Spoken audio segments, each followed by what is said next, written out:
Hi, this is Larry Kaye with ShadowAnyone.com and the creator of the Investigator's Ultimate Guide series, which is premium private investigator training from someone who's been there and done that. Back in the car this week. Of course, I'm here every Tuesday with tips and tricks and ideas for you as a private investigator, process server, what have you. And I'm going to give you 2 tips today that are totally common sense until you get out in the field doing it for real. So tip number 1 is keep the front seat area of your car as clean as possible, especially if you're going to be doing surveillance from the rear of the vehicle. So if you're using a van or even a car, heavily tinted windows, you have a curtain up between the front seat and the back seat probably. Keep the front seat super clean so that if anyone looks in, it looks like a professional clean car. It doesn't look like some vagrant's car, that type of thing. The exception to this rule is if something or things or even trash sometimes in the front seat of your car are part of your pretext, are things that are going to help make your cover look more authentic.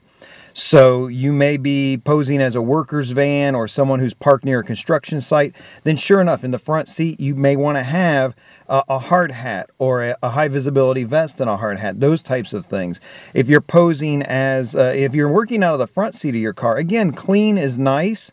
But sometimes that's not going to be the way to go. And if you're posing as, say, a wildlife analyst monitoring the critters that are in the area, then you probably do want to have some kind of critter spotter book and some kind of sheet or survey sheet that's attached to a clipboard. So it lends credence if someone comes up to you and asks what you're doing. Your pretext is, I'm here doing a wildlife survey, and you have the things that make it look legitimate.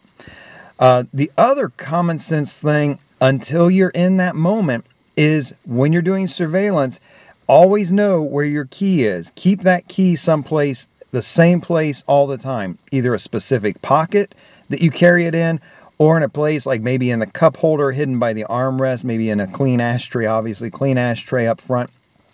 When you move from the back of the vehicle to the front in a hurry, you need to be able to quickly and easily, in the dark and confusion and everything else, lay your hand on that key even without looking. This is the type of thing that can slow you down when you're trying to move. The one caution I will give you about where you keep it in your pocket, keep it in a pocket where it's not going to fall out, because you are moving from the front to the back a lot of times, not always in an upright position, and maybe a shirt pocket, it could just easily fall right out of there. Those are 2 tips for you that while you're sitting here watching in the comfort of your own home or wherever you are, you say, duh, Larry, that's for sure. Why are you even bothering me with that? But if you do this in the real world, if you're somebody who's really out there doing it, I think you'll recognize the value of these 2 tips.